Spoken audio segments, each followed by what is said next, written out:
Have you ever wondered how one of the world's most powerful empires, the Ottoman Empire, rose from a small Anatolian state to a global powerhouse?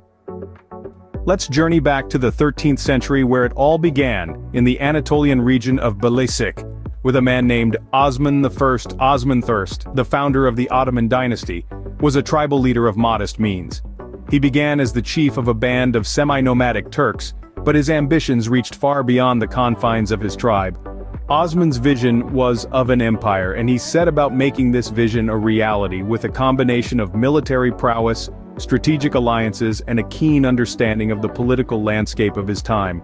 Osman I and his successors embarked on a series of conquests that would see the Ottoman Empire expand rapidly across Asia Minor. But this was not just a military campaign, it was a strategic masterclass. The Ottomans, under Osman's leadership, mastered the art of playing rival factions against each other, leveraging their military might to extract political concessions, and integrating conquered territories into their burgeoning empire.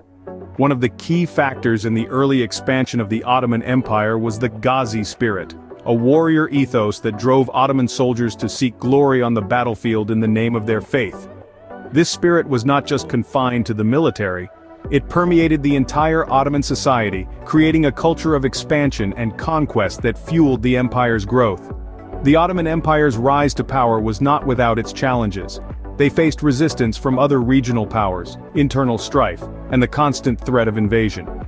But through it all, the Ottomans persevered, leveraging their strategic acumen and military might to overcome these obstacles and continue their expansion. By the early 15th century, the Ottoman Empire had become a dominant force in the region. From a humble tribal state, they had transformed into a global powerhouse, an empire that would leave an indelible mark on the pages of history. This was just the dawn of the Ottoman Empire, a dawn that promised a day of even greater achievements and challenges. From the 15th to the mid-17th century, the Ottoman Empire entered what historians often call its Golden Age. It was an era marked by extraordinary leaders, territorial conquests, cultural blossoming, and a series of administrative reforms that would shape the empire for centuries to come. Mehmed the Conqueror, ascending to the throne in 1451, was a man of vision and ambition. He sought to transform the Ottoman state into a vast and powerful empire. His most notable achievement was the Siege of Constantinople in 1453, a monumental event that marked the end of the Byzantine Empire and the dawn of a new era. Under Mehmed's rule, the Ottoman Empire expanded rapidly, absorbing territories across Asia, Europe, and Africa. Following Mehmed, Suleiman the Magnificent took the reins in 1520. His reign was characterized by further territorial expansion, including large parts of the Middle East and North Africa, reaching the gates of Vienna in Europe. Yet, Suleiman's influence was not limited to military conquests. He was also a patron of culture, fostering the arts, literature, and architecture. From grand mosques to intricate calligraphy, the empire flourished, leaving an indelible mark on world history. Suleiman's administrative reforms were equally impressive. He overhauled the legal system, introduced new laws, and implemented systems to ensure their enforcement. This led to a period of stability and prosperity, where trade thrived and the empire's influence expanded. Yet, with all its grandeur and might, the Ottoman Empire, like all great empires, was not immune to decline. The seeds of downfall were sown even in these golden years. Administrative corruption, economic difficulties, and military setbacks began to creep in, foreshadowing the challenges the empire would face in the centuries to come. The Golden Age was a period of unprecedented growth and prosperity, but even the mightiest of empires has its decline. With the end of the Golden Age, the Ottoman Empire began to face a series of challenges that marked the beginning of its decline. This is where we find ourselves now, at a critical turning point in the empire's history, where a once vibrant and powerful dynasty began to crumble under the weight of its own might. Between the late 17th and 19th centuries, the empire was besieged by military defeats, economic woes, and deep-seated internal strife. The once formidable Ottoman military, which had brought fear to the hearts of their enemies, began to falter. The Siege of Vienna in 1683 proved a pivotal moment. This unsuccessful attempt to conquer Vienna marked the end of Ottoman territorial expansion in Europe and a shift in the balance of power. Economic issues further deepened the empire's woes. The cost of warfare, coupled with a stagnant economic system that failed to keep up with the rapid changes of the time, led to debilitating financial strain. Inflation soared and the empire sank into debt, becoming increasingly dependent on European loans. Meanwhile, internal strife was tearing at the fabric of Ottoman society. The empire, with its diverse ethnic and religious groups, was a melting pot of cultures. While this diversity had been a source of strength during the Golden Age, it now became a source of tension as different groups vied for power and autonomy. The Janissaries, once the backbone of the Ottoman military, now became a disruptive force, staging frequent rebellions and coups. In response to these mounting challenges, the empire launched a series of reforms in an attempt to modernize and revitalize its systems. The Tanzimat reforms, initiated in the mid-19th century, were perhaps the most significant of these efforts. These reforms sought to restructure the empire's legal and administrative systems, introduce new technologies, and modernize the military. They also aimed to improve the rights and freedoms of various ethnic and religious groups within the empire. Yet, despite the ambitious scope of the Tanzimat reforms, their success was limited. While they did lead to some improvements, they also stirred up resistance and resentment among conservative elements within the empire.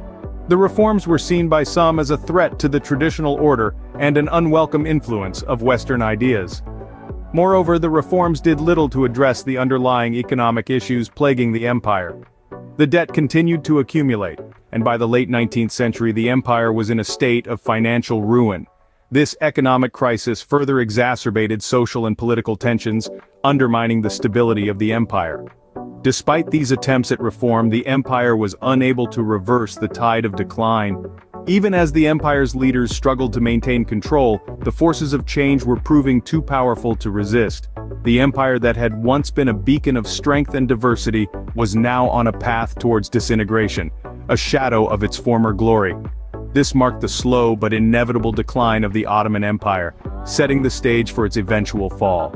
The final blow to the once mighty Ottoman Empire came in the early 20th century, with World War I. The empire, grappling with internal issues and external pressures, found itself aligned with the Central Powers, a coalition that included Germany and Austria-Hungary. A decision that would ultimately prove catastrophic. The empire's military, once feared and respected, suffered heavy losses on multiple fronts. On the Arabian front, the Arab revolt, supported by the British, further weakened the empire's hold. On the Western Front, the Gallipoli campaign, though a military victory, took a heavy toll on the empire's resources and morale. In the aftermath of the war, the empire found itself on the losing side. The victorious allies, as part of the Treaty of Sèvres, sought to partition the remaining territories of the empire. This treaty, however, was never ratified. The empire was on the brink of collapse, its once vast territories reduced to a fraction of their former glory. Yet, from the ashes of the empire, a new hope emerged.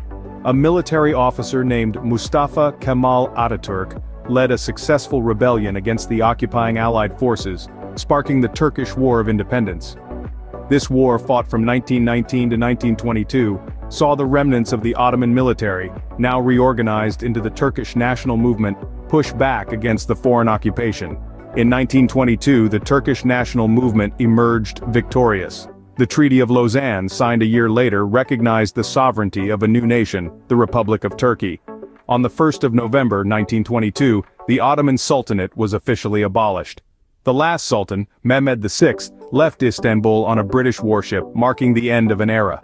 The once mighty empire, which had stood as a beacon of Islamic and Turkish power for over 600 years, had fallen. But in its place, a new nation had risen, carrying with it the legacy of the Ottomans. In 1922, the Ottoman Sultanate was officially abolished, marking the end of a 600-year-old empire. Over 6 centuries, the Ottoman Empire rose from a small Anatolian state to a global powerhouse, and then fell into decline and eventual dissolution. We journeyed from its humble beginnings, seeing how it grew into an empire stretching across 3 continents during its golden age. This was a time of cultural, scientific, and military achievements that left indelible marks on the world. As with all great empires, the Ottomans also faced their fair share of challenges and setbacks. We observed the gradual decline, marked by a series of internal and external pressures that slowly eroded the empire's power and influence. This culminated in the eventual fall of the empire, which marked the end of an important era in world history.